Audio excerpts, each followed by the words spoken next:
Hello, welcome to Looking Up. This is a podcast for Christian women. We're so glad you have joined us today. We are looking forward to our very off the cuff chat today.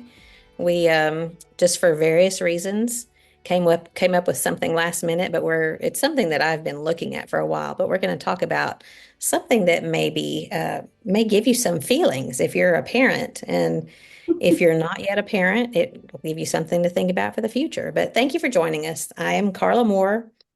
I am in Dripping Springs, Texas, and my friend Kathy Pollard is in Bowling Green, Kentucky. And we just spend an hour or so once a week chatting about things that we find interesting. And we like to imagine that we're sitting at a big table talking with you with your favorite mug in your hand, especially if, is it cold where you are? Cold and windy. Okay, well, it's pretty sunny and warm here. So I'll have something cold to drink and you have something warm to drink. Whatever you want. We would just enjoy to think about sitting down and having a conversation together and just being friends and being Christian sisters. And that's what we really enjoy the most about this. We talk about looking up, which is taken from Colossians 3, 1 and 2, and just having our minds set on things that are above and not so much down here on earth with things that are they change so much and they're so frustrating sometimes, and they can be beautiful too, but it's just so much better to look up at the Lord and what He has planned for us and things that are so much better. So here we are.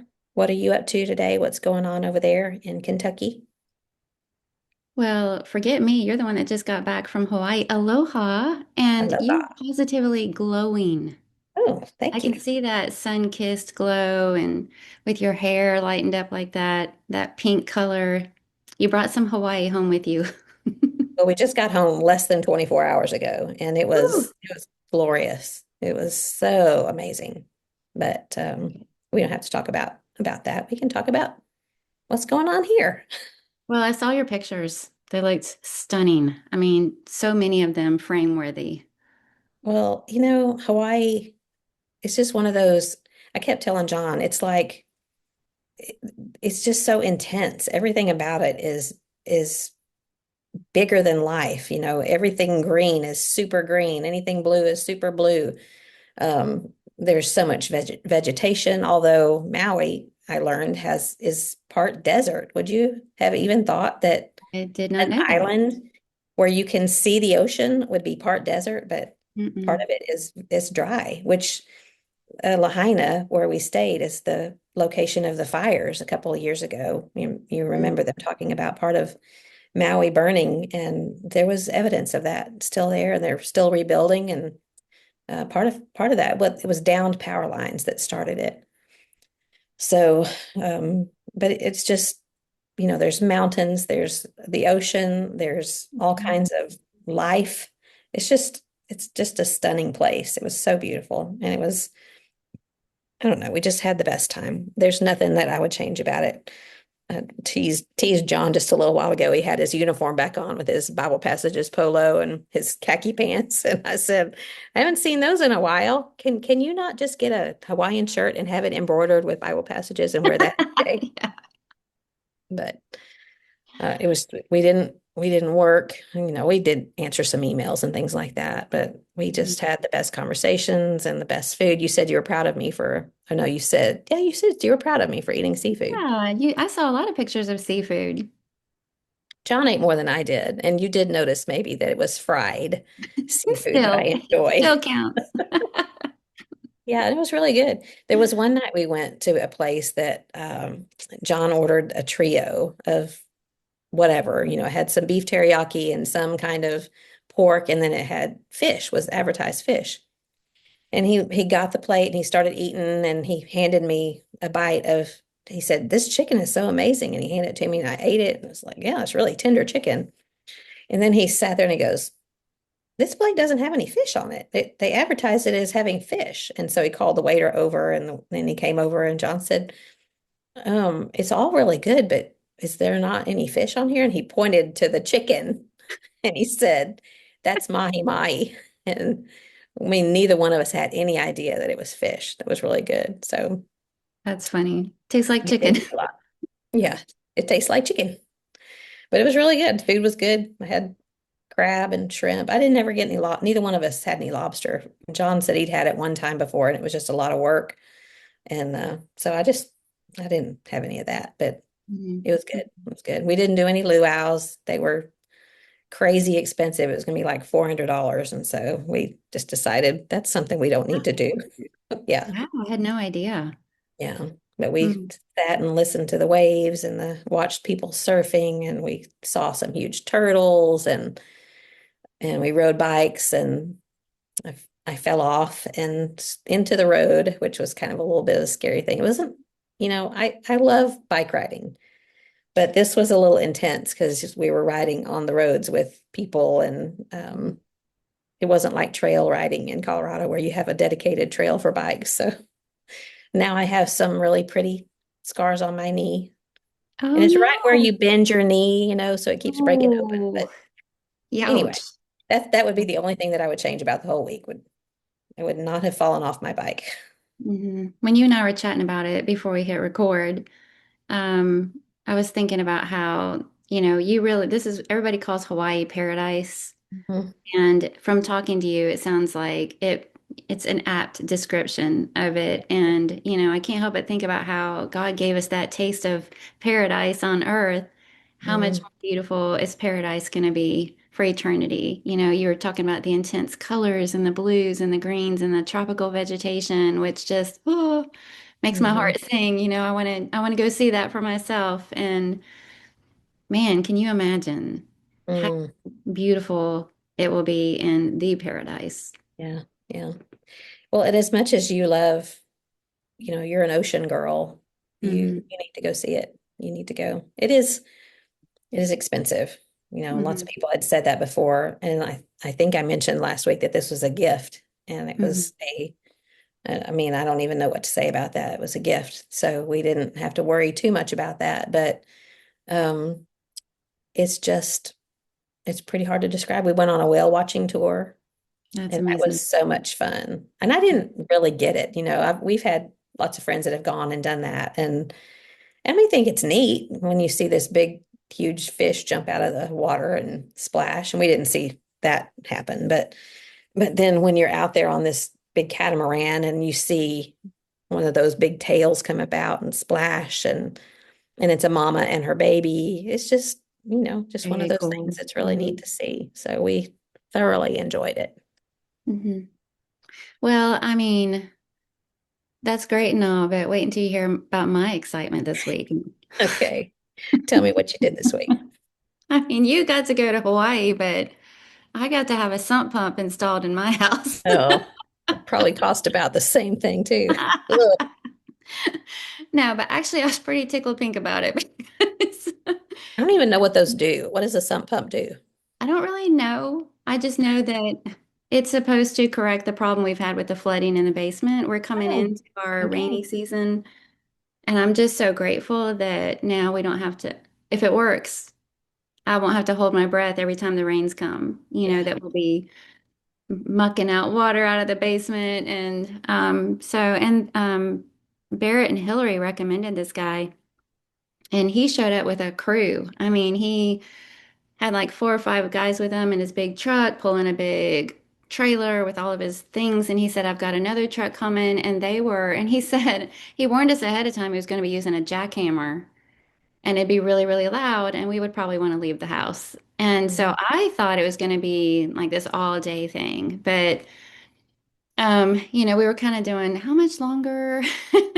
And really, I think I don't know, maybe a total of 3 or 4 hours, maybe. I don't even know if it was that much. He was like, "Oh, we're done. We're wrapping up." And so, I mean, they just came in, got it done, and so I'm thrilled. It's weird that I'm looking forward to a torrential downpour Yeah, I to was gonna see what say. happens. Now you're like, okay, come on, let's Yeah, come on. But I am anxious for it to be tested out. And so, anyway, that's our big news. sump pump. Yeah. Also, Okay, Atlas's first congratulations. tooth popped through today. So that's big news. Did he have a hard time with it? He did. Yeah. I mean, I didn't see very much of it, but Gary and Chelsea said it was, it made him fussy and Yeah. a little cranky and How old is he? He will be 7 months on the Okay. 19th. Yeah. Well, don't tell him that there's a whole bunch more coming after that. I know it. The I know first of it. many. Yeah. And well, Jennifer Harrison and I recorded a Bible marking video together. Yeah, I saw that. I haven't watched it yet, but I saw that. That's neat. Yeah. And it was kind of funny because I had to be out of the house. And so we were trying to find a place in the church building that had good natural lighting. And we ended up in the weirdest location. When you first walk in the main doors, there's a little tiny area where people put their umbrellas and stuff. And then there's another set of main doors. So we were in that narrow middle section between the main doors because it got the most light. And we just brought a little table in there and set everything up. And I didn't really know until it was after it was all said and done and I was going back through to edit that the audio is terrible because it sounds like, have you ever talked to somebody who's on the phone in a bathroom? It has that kind of Sounds like echoey. echoey. Yeah, that's what it sounds like. So, but I'm keeping it anyway because we had so much fun. And when I was going back through and edited, I took a lot of this out, but it was cracking me up. This- She was really fun to do it with. So, What was the topic? the names of God, which I couldn't pronounce most of them. Mhm. So, and then uh, one of them is Jehovah Shammah or Shammah. I really don't know how to pronounce those things. And Jennifer goes, "Oh, that's Hero Israel the Lord." And I was like, "Yeah." And I was like, "In fact, that's on my ring." And it wasn't until later that it dawned on me those are two different words. Yeah. The Shema. The Shema from, I guess, Deuteronomy is Mhm. Shema, and the name of God, Shema, is Shammah, and means something completely different. So I'm like, great. Well, that's what this is all about, though, is learning. So you learn. Yeah, yeah. So anyway, but it was fun. It was Are you going fun. to do more of those recording with? I mean, I know you did one with Christy, but you're going to do more with other people?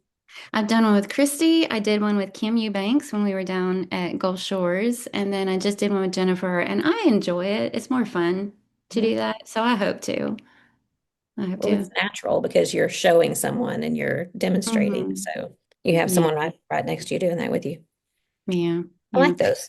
Yeah, thanks. Thanks. I think I taught in the Tri-City School of Preaching since we've talked last. I got to, Really? yeah, meet with the girls for 3 hours last Thursday, and it was over Zoom, so that takes away, you know, Yeah.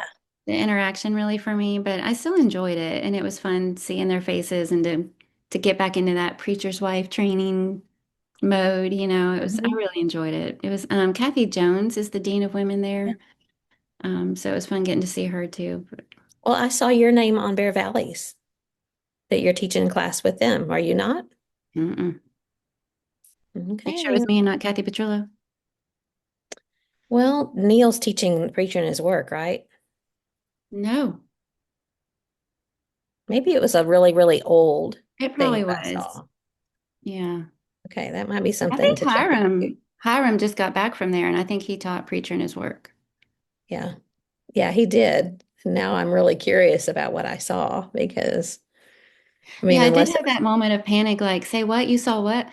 because I meant to mention it to you last week, that because I was like, oh, she's going to be teaching. I guess she's going to be doing it on Zoom, and um, but maybe Mm-mm. it was a really, really old.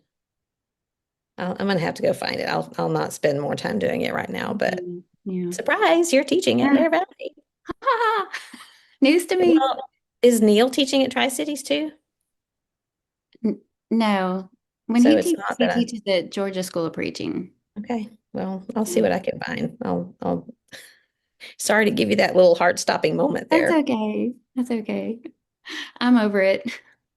Also, Now, Neil and I had our New Year's tea. Finally. okay. It was a little late. And the reason I'm sharing it is because this year felt so different to me. I don't know if I'm just more aware of the passage of time, but usually, I think I've shared this on here before, but we usually get together and that's the only time out of the year that Neil's going to have a cup of tea. He's a coffee man. He is, but we will talk about, the year that we just had together. And I think one of your kids does this too. Don't Jake and They Liz can do let's this? have they call it a summit. Yeah. Yeah. So we talk about the year that we've had and our goals and plans for the future. And, it's usually has to do with our home, our marriage, our work, stuff like that. Well, this time I just felt completely different. I feel like usually I'm hit with all these, we need to accomplish this, and this year we're going to do this, and by this month we're going to have this done. And I just was so overwhelmed with the thought of I just want to be in the moment, embrace every experience, be Mhm. grateful for every day, be thankful for every day with my husband. And I'm trying to tell him that, and I started crying. He's like looking at, he's giving me this look like, what's going on? And I think I just, we are getting older, and I'm hearing about people that are having sudden heart attacks or, something happened, unexpected losses. And I don't know, it just hit me. It just hit me way different this year. And I thought, I don't feel the need to say, let's plan this, and this. I just want to focus on, I mean, I'm going to work, obviously, but I just want to focus on making the most of every moment and enjoying every day. I can't imagine life without Neil, and I don't know why I got so morbid. Well, I mean, it's a good, serious thought to have, though. And it's not, I think it's just good to consider it. It's not good to linger on it and to Mhm. worry about it all the time. But you're Mhm. right. I mean, the older we get, and I thought about this too, because our anniversary is not until June, but it's our 40th this year. And, Congratulations. Yeah. the thing is, unless something really, really unusual happens, we're not going to have 40 more. So we're looking at the latter part of our years together. So I get what you're saying. It's good.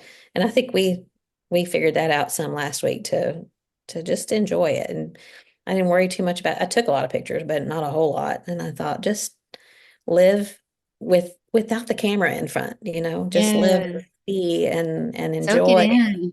Yeah. I'm glad. And have I'm those glad you did that. memories. Hmm. Yeah. So, um, I think, did I tell you that we ran into Jason and Jill Jackson Neil at told worship me. on Sunday? Yeah, that's amazing. It was so funny. And I didn't recognize them right away. We were talking to another couple, which we also had mutual friends with them. It was a couple, they walked in and she was talking to the person sitting, they have a guest book. And when we started talking about where you're from, where, John, he's like, so tell me about yourself. What kind of line of work are you in? Where are you from? And all these Hmm. questions. And so when we said we were from Dripping Springs, she said, you don't know Kim Sessions, do you? And I said, do I? And so it turns out that she was Kim's best friend back in grade school days. And so we lived in the same town. This woman and I lived in the same Oh, town in San wow. Marcos. And then so at that moment is when Jason and Jill walked in and I kind of glanced over and thought they looked familiar. And even when he said his name and he and John were talking, we haven't been around them enough to know them well that I Mhm. thought, is that? I didn't hear her say her name at the moment, but I thought she looks familiar too. And so finally when we made the connections, like, and then Neil told us that they love Hawaii, so they've been Mhm. there multiple times. So it was fun to talk to them. And it's just such a small world, especially in the church. Yeah, I think one of her profile pictures in the past used to be an underwater picture of that they had taken of them when they had gone. I don't know if it was snorkeling or diving, but either way, it's an amazing shot Hmm. of them underwater in I'm gonna have to go Hawaii. look. Yeah. Yeah, yeah, very cool. Yeah. I'm So trying to is there see. like just one church on Maui? How'd that happen? Well, it's there. It turns out when we went back to Lahaina where we were staying, we noticed a sign and there is a Spanish congregation there. We Hmm. just drove past it, said Iglesia de Cristo. And so now we're curious about that. We didn't see that until our last day there.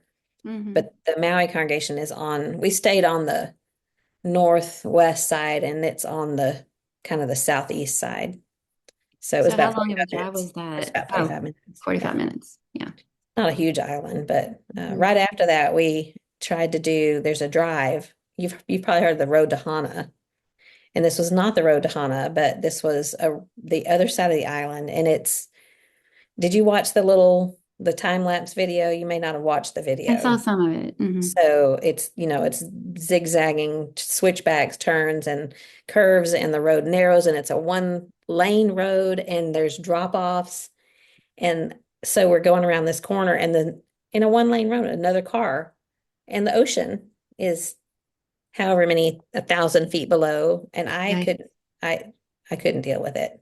And I get angry when I get afraid. And I just said that was the one time the whole week we got along super well. And even this was not a big deal, but I just said, I can't do this. I can't do it. So John, he said, well, you want me to turn around? Not right here. We can't turn around right here. So I had to like grip the sides of the car and just close my eyes and didn't like that. Don't like that. Yikes. Yeah. Yeah. But I feel you. I think I would have reacted the same way. yeah. Anyway, it was not that. I mean, why? I think I would have done better if we were on the other side of the road, like we were hugging the mountain, but we Right. were on the outside. Anyway, enough about that because it's giving me some PTSD thinking about it. Yikes. All right. Do you have anything else before we? I don't think so. Mm-mm. Okay. So, we are going to talk about something that I found. My friend Angela Smith shared this, I don't know, a week or two ago, and it's 9 things your kids copy from you. And when you read the list, it makes you a little uncomfortable because Mhm. we all know that your kids, they're watching you. You've always got somebody watching you, but especially when you're raising kids and they're watching how you deal with things. Like if my kids had been in the car with me while I was anxious about that. You know what's funny about that, now that I think about it, I told John about this when I was a kid. We were in Ruidosa, New Mexico, and we were riding in a Jeep up on a mountain, one of those Jeep kind of trails. And Mhm. you know how sometimes you're like almost sideways when you're going up those mountains. And I was sitting in the back seat. I was probably 5 years old with my mom, and she was freaking out. And so I was freaking out. So think about, I'm not saying it's her fault that I couldn't do that road the other day, but mom, come on, if you had not been so anxious about that Jeep ride, I probably would have had fun. No, I'm sure that it's not that, but still Mhm. think about how many things that you grow up with and you learn how to handle things by how your parents do. So 9 things your kids copy from you. And the first one is really very uncomfortable, but it's how you handle anger and frustration. How do you handle anger and frustration? And do you, I'm never angry or frustrated. that's true. How could they learn anything about that? That's Because they've right. never seen any of it on us, have they? Ah. I Yeah, mean, I have mixed feelings about this topic that you've thrown on us here because I know we're going to go through each of them, but at least half of them are cringy yeah, and make me very uncomfortable. And I don't even have kids in the home anymore, but I still feel this kind of ooh feeling, and I'm also hoping that none of my grown children actually listen to this episode. because they can blame everything on us That's now. right. That's right. Yeah, how you handle anger and frustration. I feel like this is probably the most challenging one of this whole list. And I was just saying, Gary and Chelsea were at the dinner table the other night. We literally just had this conversation about how when your kids leave home, you feel more free to speak your mind, or to give somebody a piece of your mind because you don't have those little ears listening in. And it kind of, for me, I noticed that it took away my filter, of being careful how I talk to somebody when I'm angry, I guess, namely Neil. And or if I'm frustrated with him, not losing my cool in front of the kids. I felt like I was mostly aware and tried to be careful about that, but I know there were times like body language is a major form of communication. I know there were plenty of times where I may not have said the words, but my body would have reflected my anger. So even then, there's a lot to consider. There's a lot to consider with little eyes and ears tuned in. Yeah. Well, and I think that some of my angst about this topic comes from the fact that it's too late for me. Like, Yeah, you've yeah, had your chance, Carla, and when I look at this, I think, oh, well, yeah. I've already done it, and if I hurt them, I it's already done, and hopefully they have overcome whatever damage I may have inflicted on them. But I think we all can look Mhm. at things that our parents did and say, I don't want to do it like they did it. And I don't, that my parents didn't do anything that I seriously go, I will never do it that way. But still, I mean, we learn that there's ways that we don't want to do things like our parents did, and probably they did things because they didn't want to do them the way their parents did. But I don't know. For me, with anger, I don't know. I feel when I'm afraid, it makes me angry, and Mhm. so that's what when I looked at that, I thought, how many times did they see me acting angry because I was afraid of something, or and then really frustration with them when they were little. How did I handle frustration with how they were acting? I was impatient, or I was Mhm. um I don't think I got loud a whole lot. I was never much of a yeller, um but they learn from that, and they turn around, and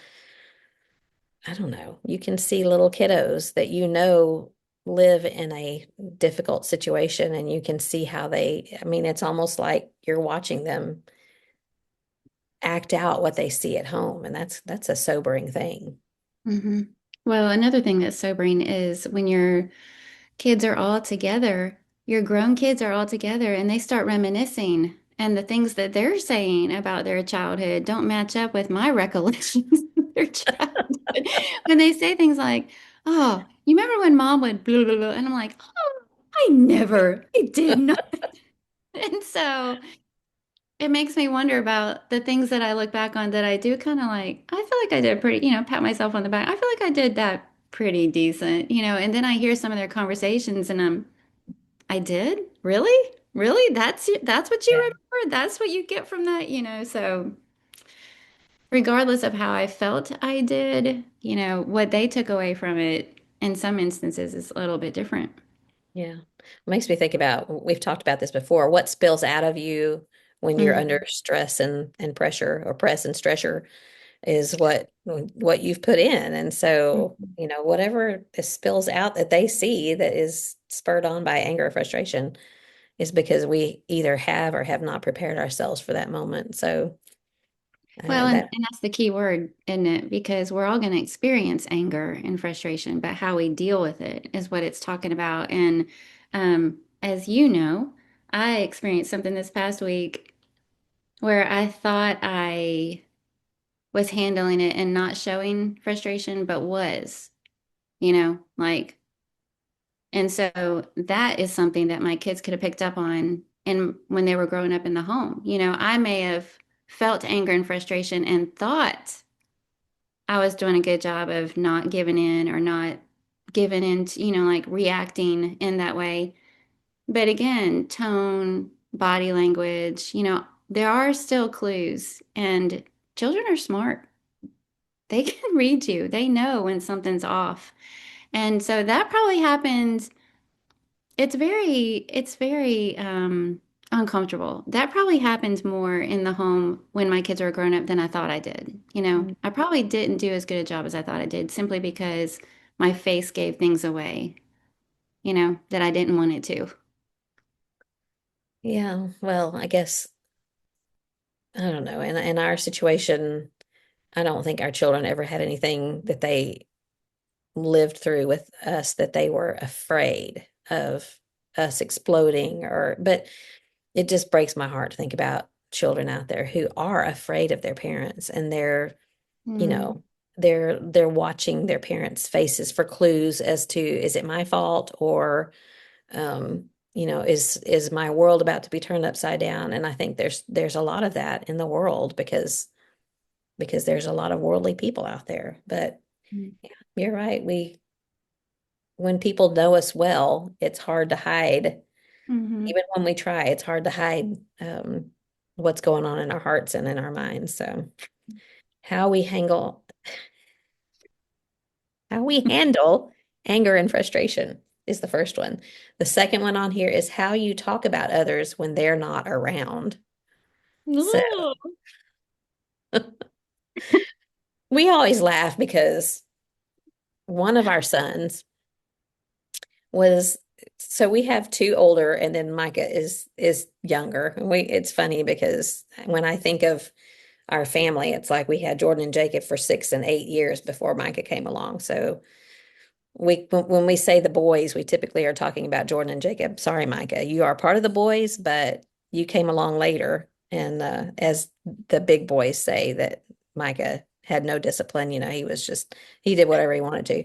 But anyway, one of the boys is quiet listener and information gatherer.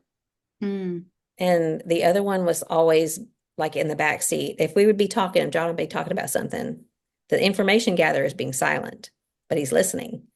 hmm. The other one is like, who, what? What did you say?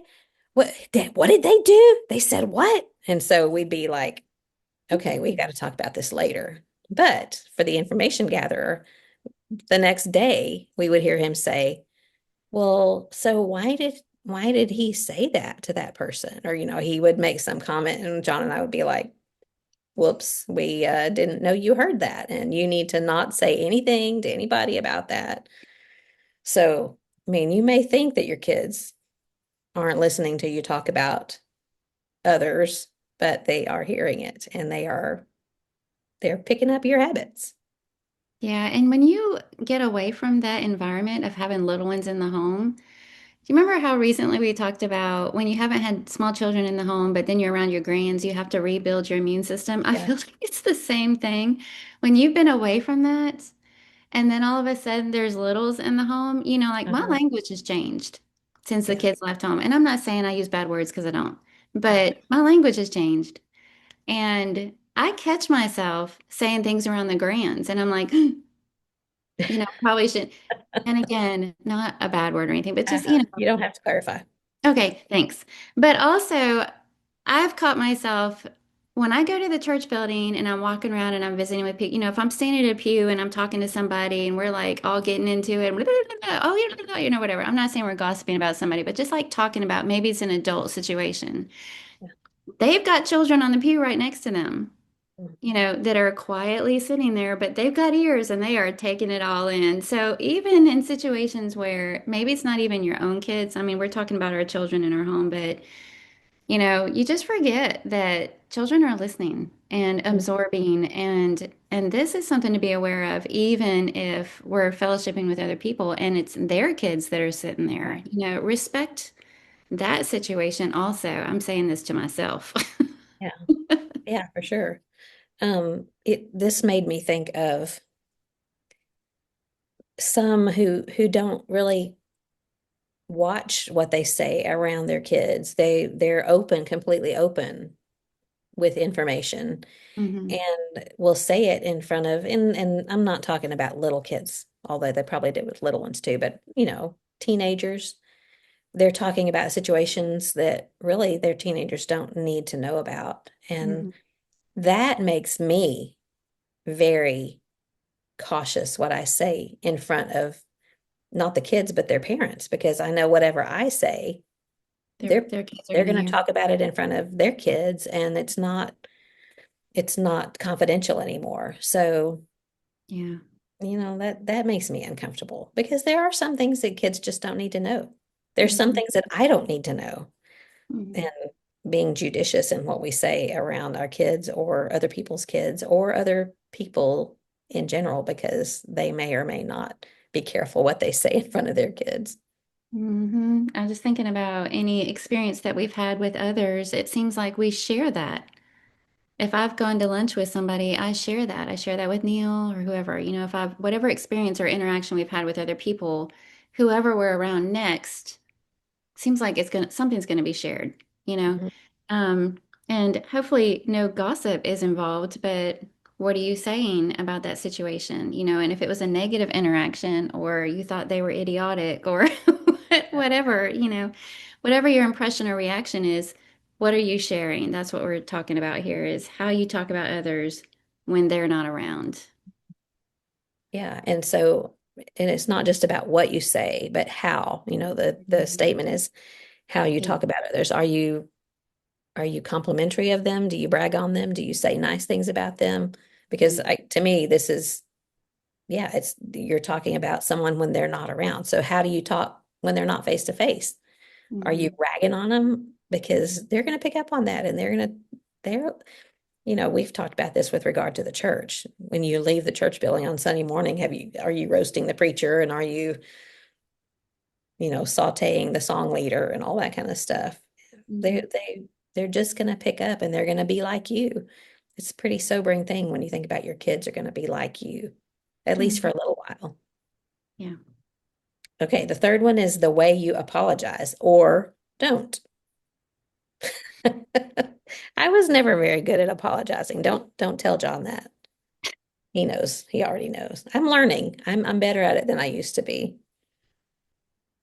Yeah, me neither. And Neil is so much better at it with our kids when they were growing up and with me. And they've seen both of it. They watched the way we both apologized or didn't with them and the way we apologized or didn't with each other.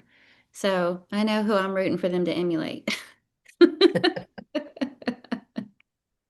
Well, one of someone close to me told me that a friend of hers gave her parenting advice and said that you should never admit to your children that you've been wrong about something because you are the authority figure. I know the look on your face is like, huh? Um, and I remember that this person told me that, and Huh. it just it Hmm. floored me because I think that your children learn how to apologize from you. Hmm. And if Hmm. you don't, then they're not going to learn how, or it's going to be harder for them to when they have homes of their own or job situations or, whatever. They're not going to be able to do it because they don't know how because they've never seen you do it. So I had to take issue with that. And Yeah. I mean, you have to be careful not to apologize to everything about everything with your kids because you're not always wrong about everything, but they need to see when you admit that you've done something in a bad way or shouldn't have done something or you talk to them harshly. That's Hmm. how they learn. Yeah, it takes humility to acknowledge that you've mishandled a situation and to apologize. And I just keep thinking that if pride gets in the way every time and you're, for whatever reason, you don't want to make them see you as less authoritative, I don't really get that. But for whatever reason, that's the take home for them. I don't think they're going to see you as more of an authority figure. I think they'll see you as a proud person who lacks humility. And how are they supposed to learn humility if Mhm. it's not demonstrated? Right. And Ugh. I tend to follow authority that is humble. I mean, Yeah. I'm drawn to that. I think that Yeah. indicates a very strong person that can humbly admit when they're wrong. Hmm. So parents, be careful because the way you apologize or don't apologize, that's something that your kid will copy from you. Okay, number four. So number one was how you handle anger and frustration. Number two, how you talk about others when they're not around. Number three, the way you apologize. And number four is the way you talk about your body. And we had boys. What do you think that how did this affect you? I think it is different that we had boys. I mean, I'm I sure think so too. I mean, they witnessed all my dieting cycles, all the all the things that we tried through the years. They were privy to that. Hmm. But I wouldn't have talked about it very much in front of them just because they're boys. Yeah. I think it is really huge with girls in the home. Yeah, I do too. And here you again, you and I just had boys, but I've been around moms who are super, super conscious of, their diets or how they look or not leaving the house without makeup or whatever. And their daughters emulate that. And Mhm. probably because they're being taught that, or of course they're seeing it. But I think that's definitely something we need to be careful about. Mhm. And Yeah. that's, And it's great to take care of yourself, care about your appearance and your health and all that kind of stuff. But if you're obsessing over it and that becomes, what you agonize over and you're always talking about it and, that would definitely impress upon your children. Yeah. I'm sure that there will be moms of daughters that can enlighten us on how this was a hard Yeah. thing. Mm, Number five, if you have any more to say about number four, I mean, mm, that one is a little different for us. Number five, how you handle disagreements. mhm, So, how our kids will copy us in how we handle disagreements. And so, probably that would apply disagreements with them, maybe when they're older, teenagers. But I would think this speaks more to how we handle disagreements with our husbands in front of them. mhm, And this is another one of those things that I think about. Uh, my parents had disagreements in front of Doug and me. Never anything bad, but they would disagree, and it wasn't a big deal.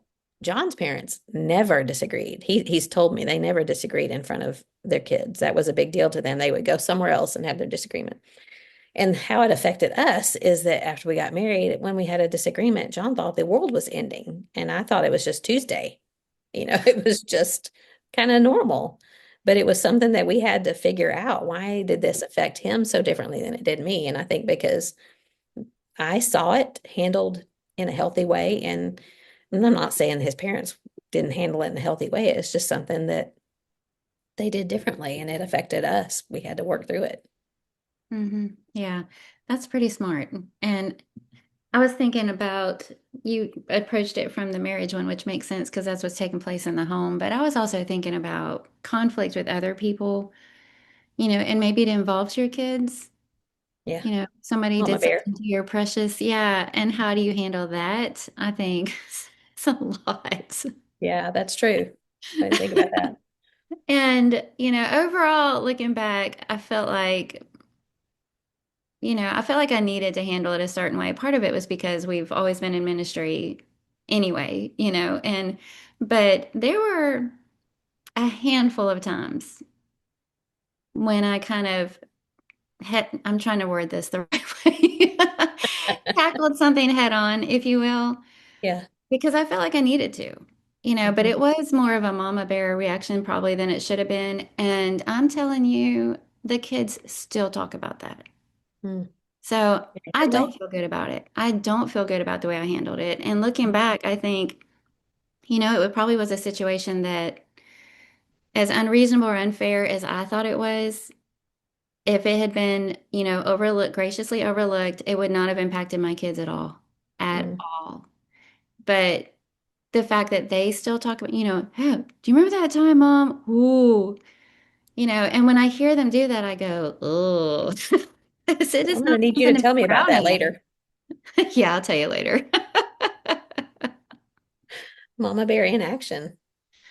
Yeah. So I'm just saying, on the other side of that, how you handle conflict, even in situations like that, when you feel like you're taking a stand or whatever, take a step back and see if it's something that can just be overlooked. That's all Yeah. I'm saying. Yeah. Because you're teaching your kids how to handle conflict. Mhm. And you're right. I mean, I think there are some times that we need to say, hang on a second. I think that that's not quite what happened, Mhm.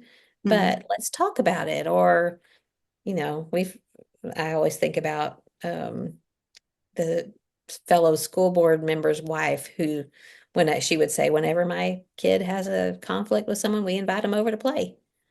And I thought that was just a genius idea because I when love you play that. Yeah. together, you Mhm.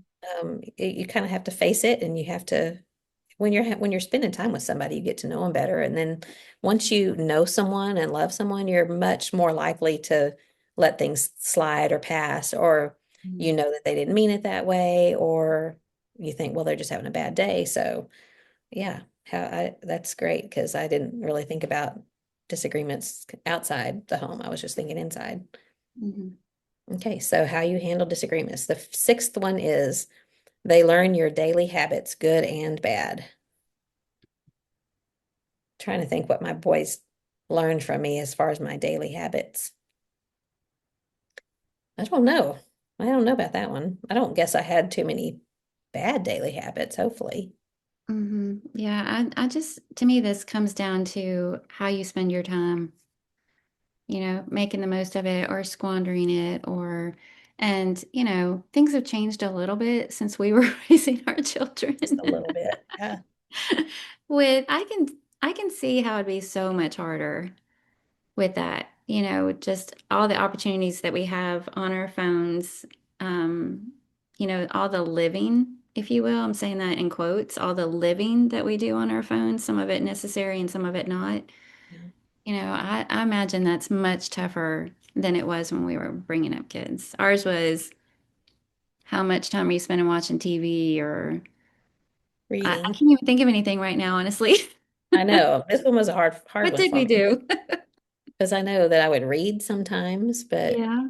I mean, it's been 10 years since one of my children lived in my house with me, so it's been a Hmm. long time, um but I think that it's, of course, and we're going to talk a little bit more in one of the later ones about probably social media will come up, but your daily habits. So, whether that might be your exercise habits, your eating habits, your um Making your bed. yeah, Hmm. are you wasting your time? Are you being industrious with your time? Hmm. So they're learning your daily habits, good and bad. The seventh one is how you speak to yourself after mistakes. Hmm. I didn't ever make any, so I don't know if this one, So next, yeah, let's just move on. number 8.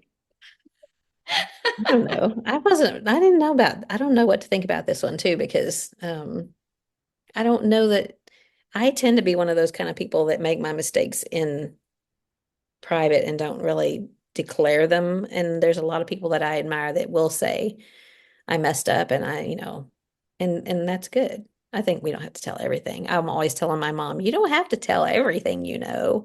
Yeah. But I Yeah. don't know. What do you think about this one?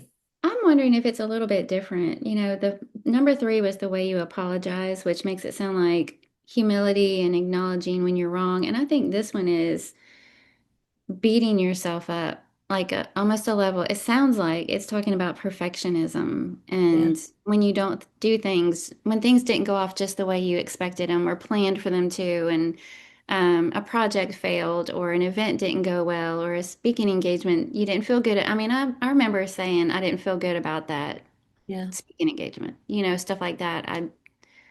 I bombed it or I dropped the ball or I remember saying stuff like that, but I'm wondering if it has more to do with just really not able to let that go, and Mm. just beating yourself up over things like that. Yeah. Yeah. They would learn for sure if you were crucifying yourself over something that you wished you'd done differently or didn't do as well as you thought you had. So, Yeah. Hmm. okay.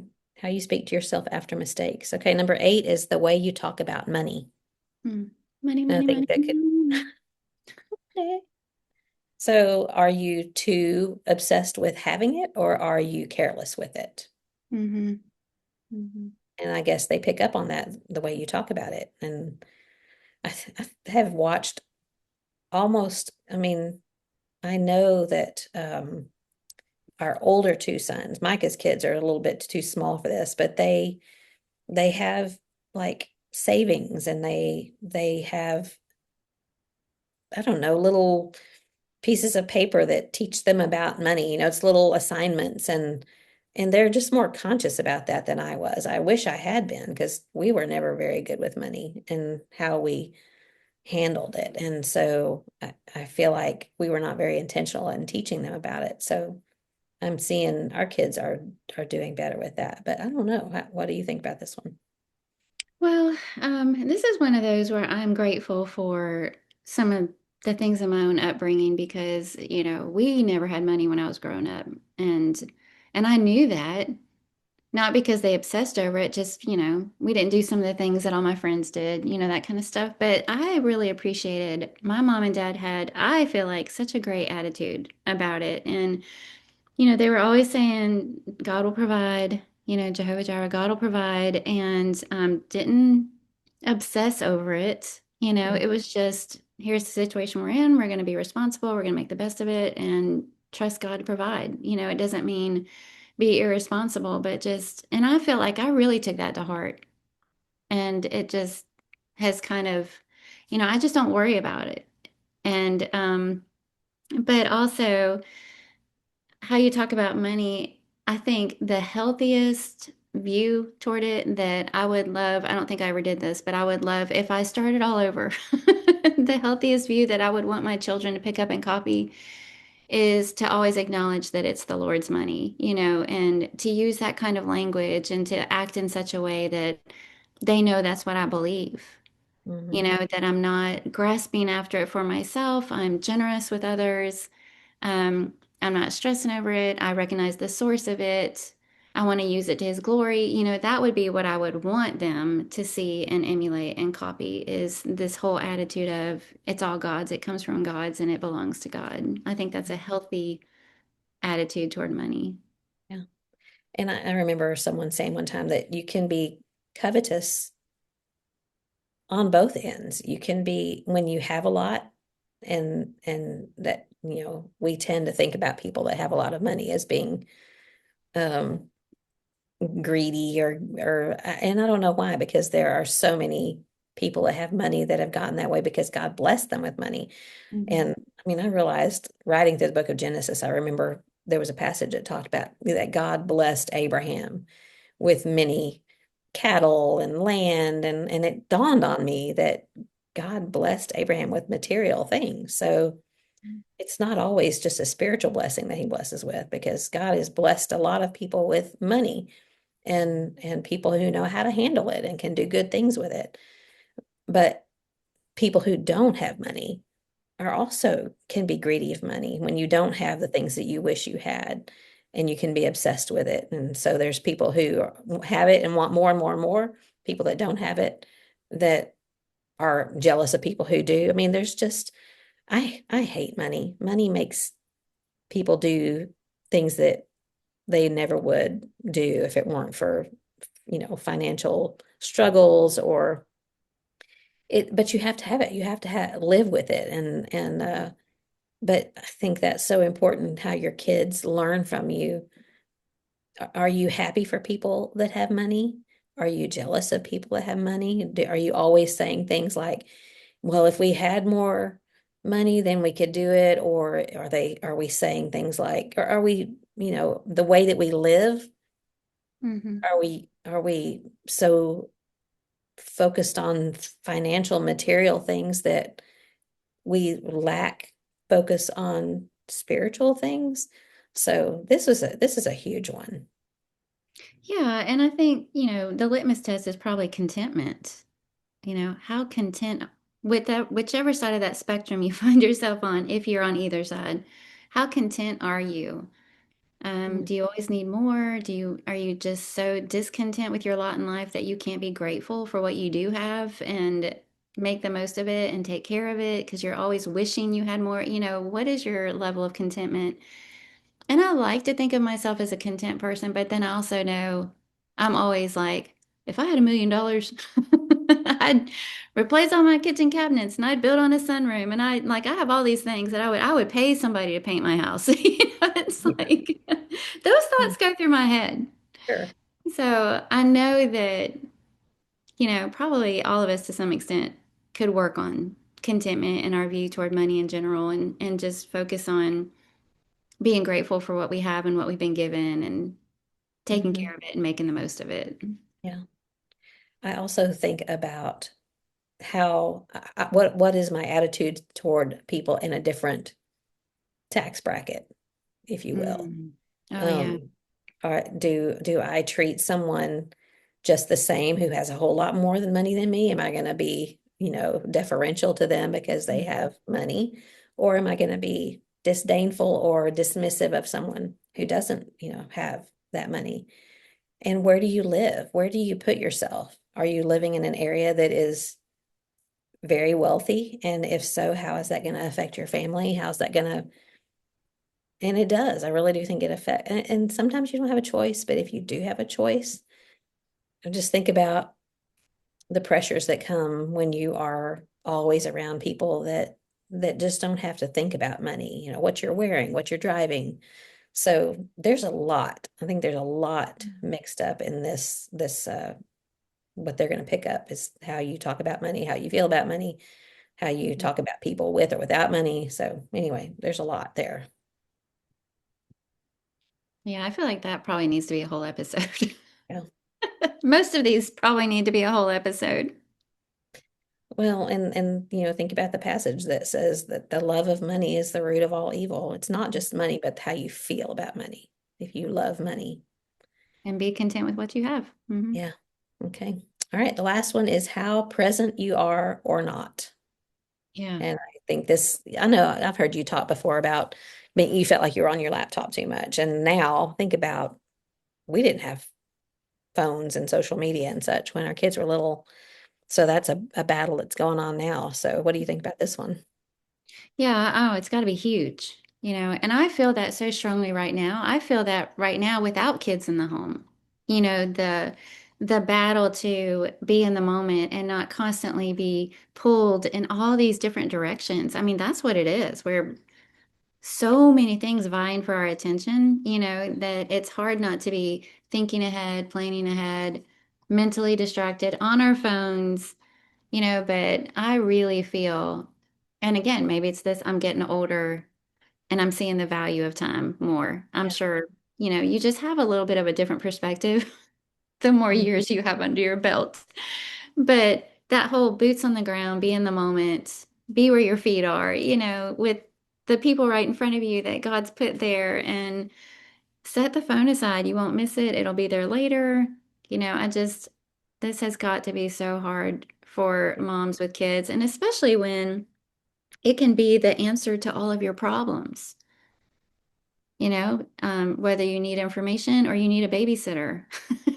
Yeah. It seems like Right. the phone has the solution for everything. It can distract your kids while you do something else, or kill time when you're waiting in the doctor's office so you don't get bored. I mean, it's gotta be so challenging and hard, I would Yeah. think. I just remember my kids being, Mama, Mama, Mama, Mama, Mama, watch me do this, watch that. And that was before there was ever any little device in my hand. I'd be distracted cooking or reading or doing something else, and they'd want my attention. So I can only imagine what it's like now for them to feel like they have to compete with the influence of the phone and the world on the phone and now how you parent and how you do things is influenced by what you see on that said phone. So, I know people that are very conscious of not, they don't want their children to remember them looking, at their phone all the time, seeing your mom through the back of the phone.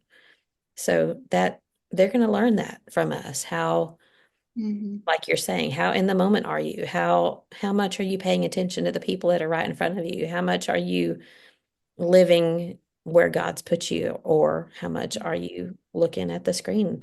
Even when there's good things on that screen, it's still a screen. And I like screens. I like them more than you do. I'm more attached to mine than you are, but I don't want people to think that I'm less interested in them than I am if what's on my telephone. And especially don't want my children to think that. And maybe this is my age and ignorance speaking, but if I had young kids in my home now, I feel like I'd be fearful of what might pull them, much of it being fake. Yeah. All the artificial everything out there, Mhm. including relationships, fake pals, artificial Yeah. pals and people. And I feel like I would be fearful of that. And what can I do to protect them from any of that kind of stuff? And I would have to think that being present would go far in at least um, preventing much of that desire. People are seeking attention. People want to be seen. They Mhm. want to feel important. They want to, feel that sense of relationship. And if you're doing everything you can to be present in the moment and make the most of those days that God's given you with your children, it seems like at least that would lessen that pull toward seeking those things out there that aren't real and there's no security and foundation to them, seems like to me. And it feels like we're documenting our lives for everyone else in the world.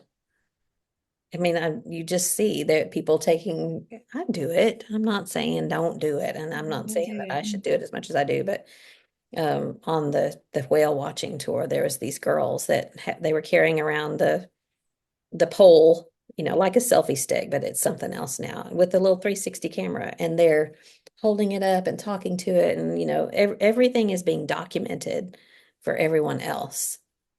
And I don't know if they have children or not, but I think that there are a lot of parents out there. They're spending their children are seeing themselves on whether they want to be or not Mhm. being documented for the world. Mhm. And I don't know, I just feel like you're putting your best face forward to these people that you don't know. Yeah. And I know that there's a lot of good motives behind it. They want to do good, but I think what are we teaching them by putting them on camera in front of people that they don't even know? I don't know. That's maybe a separate topic, but it's Well, a lot of things on this list are, you know, neutral things. We're talking about money, and some of the other things that we mentioned can be good, used for good things. And I feel like they're all mostly neutral things. It's how we right. respond to them and how in balance we are. It's a part of our life. I mean, it's here. It's not like we can stick our head in the sand and say, I'm done with all of this. I have no Yeah. part of this world. Yeah. Go That's just live not in the very wilds of practical. Alaska. Yeah, that's not very practical. So it's here and it's a neutral thing, but we are responsible for how we steward that and how balanced we are in our approach to all of it and making sure it never becomes an objective or larger than life. And by life, I mean real life, Christian Yeah. living, people life.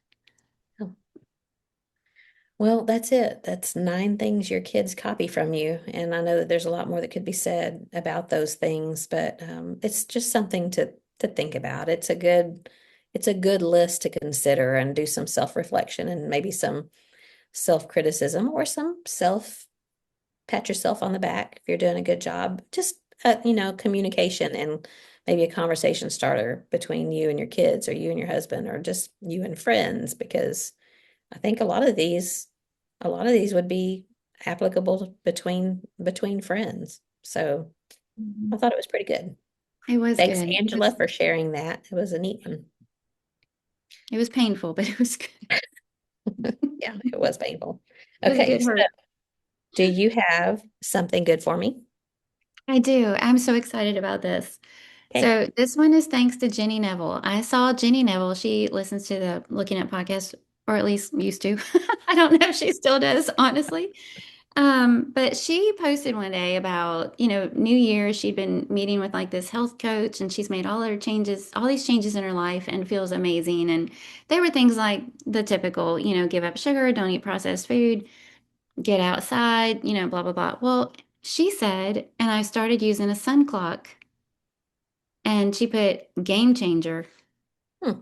I had never heard of one. And I don't so know what at it is. church, I said, tell me about this sun clock. And she did. And Neil and I ordered one, and I love it. So let's see if I can show you. It looks like this. It looks like a regular alarm clock at the bottom, and it's got this white circle Mhm. like the sun. And the way it works is you set your alarm and it gradually starts Okay. lighting up your room. It mimics daylight. It mimics Mhm. natural light. So it starts out kind of a low red color, like almost like the sun coming up. And then it just gradually lightens up your room and it wakes you up. And so I was kind of skeptical because I thought, I don't feel like that'll wake me up. I feel like I will need an alarm clock, but it does. And it's great, especially in the winter, because in summer, like I pop up, my eyes are Yeah. wide open as soon as it's daylight, and it's daylight early. In winter, when you set your alarm and you have to get up and it's still dark outside, it's like, obviously I'm still supposed to be sleeping. But this changes all that. And it just makes we've had it for 2 or 3 weeks now. I'm not sure exactly, but I feel like it starts off my day in such a better mood because I feel so much better when I wake up. Now, it does have all kinds of other stuff on it. Like you can set a backup alarm in case you're afraid, if you have a flight or something and you're afraid that you'll miss you can set a backup alarm in case it doesn't wake up. We've never actually needed it.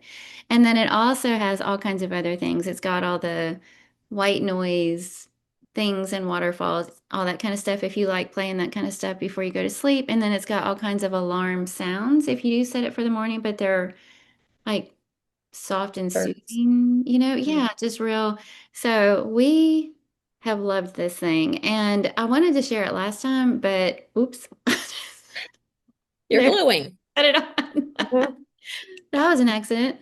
Um, we ordered one for Dale and Janelle's birthday. Mm. Oh, so you have to So wait by the till. time this airs, that celebration will be over and I won't give anything away there. So So fun in the sun, time. like you were saying, in the summertime when it's light early, we pop up. I would need that thing to light up and exude warmth. And that would be helpful for me to want to get out of bed because getting out of bed, like when it's dark and cold, but if it was light and warm, then that would be helpful. Oh yeah, that would be great. Yeah. I don't think it does that. Okay. Well, that's very cool. I Mhm. I have heard of those, but I didn't hear it called a sun clock. So that's interesting. Okay. I'm super excited about mine too. And I have to use words carefully. I haven't even told you about this yet because I just found it last week. So we've talked about always being in search for the perfect foundational garment. And Yes. well, so I found one that I like, but now this one blows that one out of the water. Oh. And so I'll just show the box. Avid love. Avid Love it's just from Amazon, but Avid Love is the brand. I like it And when you can pronounce it. huh? I like it when you can pronounce the brand. Yeah. Yeah, when it's not some kind of weird, probably a foreign name. So this one, Avid Love foundational garment for women, no underwire, seamless, um, sleep padded t-shirt are the words that are on the back of this with a few Mhm. other words that I will just not say. I mean, just because everybody knows what I'm talking about. Yeah. And it so it doesn't slip off the shoulder. Mm. It is comfortable, and that's all I'll say about it. But Okay. I will share, I don't know exactly how I'll share it next week, but a link or something, you know. But this Yeah. one is Just super the comfortable, name. and I'm super excited that I found it. And I think I found it on Mommy Markdown, and everybody was saying, this is the one. And I've just always been on the search for the one. So Yeah, definitely. Well, I can't yeah. wait to try that out. That's always Okay. good. Yeah. All right. So what's for dinner? Okay, I'm sharing last night's because I don't know what I'm doing tonight yet. But okay, so 2 nights ago, I pulled out a ham bone that I had frozen from Christmas dinner, Hmm. and we bought a bag of that. You know that 15 bean soup Yes. bag of all the different beans? We don't use the packet in there, but I had soaked those overnight, so the next day I put it in the crock pot with some onion powder and that big old ham bone and just cooked it all day long and then served it with some cornbread. It was so good. The Mm, beans with that ham bone is so good. And then yeah. the next night, last night, um, I heated up the leftover beans, only this time I served it over brown rice and we put diced onions on the top and a little pile of greens, which is how they serve it in Tanzania. Mm. So it felt, it felt a little bit different, but we put Tabasco on it because that's how we like to eat it over there. So those were my last two meals, and that's what I've got. When you say greens, like collard I greens? used kale. I used kale. I just cooked it up on the stove top and then put a spoonful of it on the. So we did it at bowl style, Hmm. rice, beans, a little pile of greens on the side, diced onions, Tabasco sauce. Yeah. So John discovered acai bowls in Oh, Hawaii, yeah. and he keeps saying, "What was it I like? That aki bowl, that acai."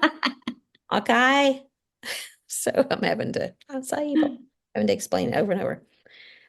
Okay, I'm just going to say lunch because I'm not going to cook dinner. I've already cooked lunch. We had oven baked potatoes, and oven baked potatoes are just better than microwave potatoes. Oh, yes. And that you rub oil and crushed salt on them and bake for a couple hours. And then I made some chili to go on top. So we had Mm. oven baked potatoes and chili with a little bit of sour cream and a little bit of cheese. I didn't have any onions. I don't like crunchy onions on top of my stuff like that anyway. And it was yummy. It's a good day for it. It is. Sounds really good. All Yeah, right. that's fun. I like having new ideas. That'll probably encourage me to try new things. That's what I was just thinking. I was like, note to self, pick up some big old potatoes. Yeah. Yeah, the big kind. All right. Well, it has been a fun, off the cuff, very unscripted, it will be unedited conversation. And I think it will be good for people to talk about those with maybe between husbands and wives or friends. Yeah. Join us on our Facebook group, Looking Up with Kathy and Carla. And one thing I do want to mention, a lot of people say, I haven't caught up with your episodes. They're not really connected. So you don't have to listen to them in order. You can just pick up where you are now and go back later and listen to them if you want to. But the episodes are not contingent on each other. So you don't really need to listen to them in order. We just love for you to come and see what we're all about and like and share just because that helps spread the word about what we're trying to do. We pray every week about being able to glorify God with what we're doing. This is about Him and not about us. We just want to do things that are encouraging for Him. So we hope that you'll join us, and we thank you for joining us today. And until next time, Keep looking up. we'll talk to you soon. Love ya.